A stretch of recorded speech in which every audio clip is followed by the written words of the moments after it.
Hello there, Scott, ROCKFILE, back with another podcast review for your ears.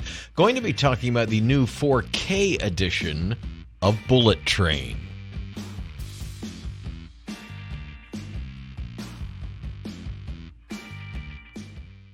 I reviewed Bullet Train back in August, I guess, when it first came out in theaters. I had to go see it. I did. I enjoyed it. And I pre-ordered the Steelbook that weekend. Shortly after I left the theater, actually. Sony had already put it up. I know Sony has a great track record for movie releases. I enjoyed the movie. It's one of my favorite movies of the year. There's the short version. Movie was made for $85 to $90 million, grossed $239, almost $240 million. It was in theaters for a long time. It really was. Here, it was still playing like a week or two ago. It's been out on home video for a week or two. It's number one on the home video charts right now. The Sony Steelbook is quite nice. It's a matte finish. It's really nicely designed. And it's got 9 character cards, the main characters in the movie. I've recently seen some other reviews, read some other reviews. I'm amazed how some of these guys, I'm not going to call anybody out my name, but some of these guys are, pretty famous. Reviewed the movie lazily. I would call it lazy. One guy said, it wants to be Tarantino, but it's not. Another one said it wants to be Guy Ritchie, but it's not. Another one said it wants to be this, but it's not. I don't know, comparing it to things it's not. I think that's pretty lazy writing, and I was surprised that these were all kind of major publications that I read these reviews on. Why didn't anybody say it's kind of like Deadpool and John Wick and Hobbs and Shaw rolled together, since that's who directed it? David Leitch? I don't know how to pronounce his name, and Wikipedia doesn't give you a pronunciation. But anyway, he co-directed the first John Wick. Wasn't listed in the credits, but he co-directed it. And he's gone on to do Deadpool 2, Hobbs and Shaw, Atomic Blonde. Dude knows how to make an action movie.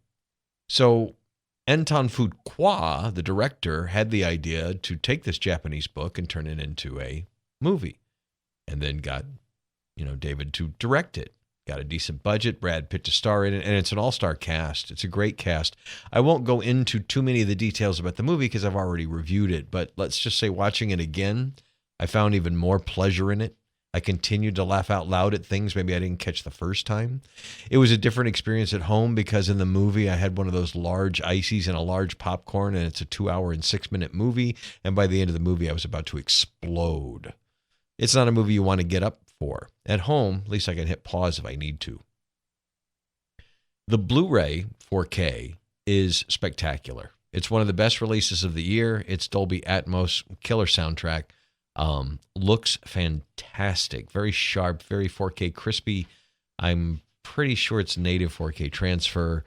Very colorful. It's supposed to be Japan. It's supposed to be on a bullet train. They're always, the time of day is constantly changing. A lot of neon. Just the whole thing is a showcase. Sparks, explosions, gunfire. It is a showcase for home video. This can be one of the ones that you show off to people. I wouldn't say it's the best transfer of the year, but it's pretty far up there. It's pretty impressive. I thought the 126 minutes flew by. I really got a kick out of the movie. I enjoyed watching it this time and paying closer attention to things because a lot of it's very rapid fire. Some of the comedy, some of the action, very rapid fire. If you're not paying attention, it's going to fly right past you. I was watching in a movie theater, so I was kind of riveted. But like I said, the last half hour or so, I had my legs crossed and was tears coming out of my eyes. It really was. I missed there is a post-credit scene that gives you the outcome of one of the characters, and I totally missed it. Glad I got to see it at home video, though. I am very impressed with how the 4K looks and sounds.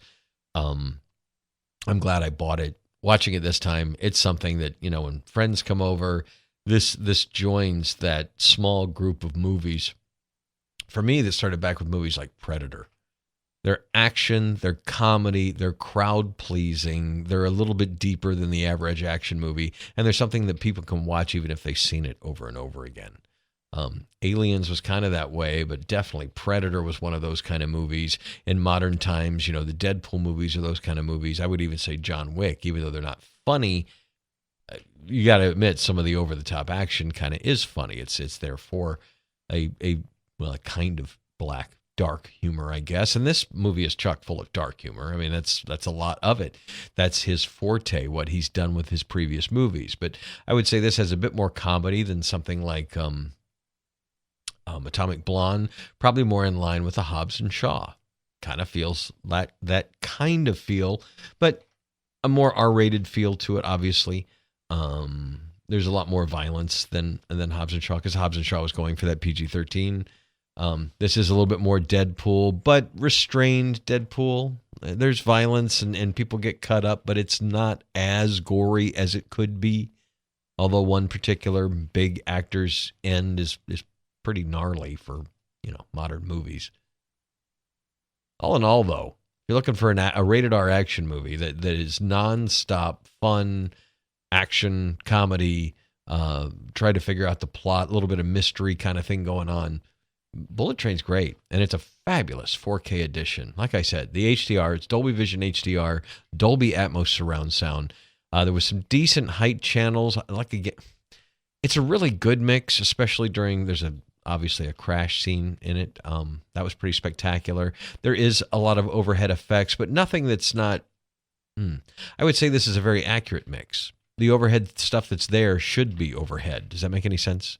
It's not like, oh, I noticed the rain tinkling on the roof. No, it's this wall of sound coming out of my surround sound. Just felt like I was in the movie. It's a very immersive mix, and I like that.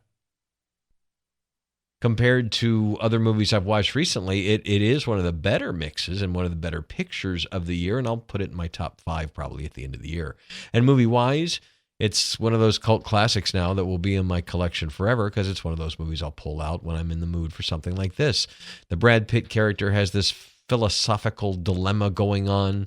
He's trying to find himself a little bit and try not to use weapons and try not to kill people, but he's got bad luck and that happens, et cetera, et cetera. It's all so well done. Watching it this time, I don't know that I would have cut anything out. I think in my previous review, I said it was just a hair long, but I don't know what. And watching it now, I don't. You get some good character arcs for some of the characters. You actually feel for some of these characters, even the assassins. None of these people are really nice people. But wow, what a 4K edition, and what a great flick. If you haven't watched it yet, check out Bullet Train. It's in the vein of a Hobbs and Shaw, but more of a Deadpool rated R kind of thing. But you'll love it. It's flashy. All of the characters have cool introductions with these neon Japanese characters that announce who they are. It's all done for comedic effect. I don't think it feels like a Guy Ritchie or a Tarantino. I think it feels like a David Leitch, however you say his name. Anyway, Bullet Train, one of my favorite movies of 2022. It's considered a success, so hopefully we get a sequel. I think they've set up enough, and we had a few people survive the movie that I would like to see in something like this again. That would be cool. I'm Scott Hamilton. I'm ROCKFILE. Thank you for checking out my review of Bullet Train on 4K disc. Have a spectacular day.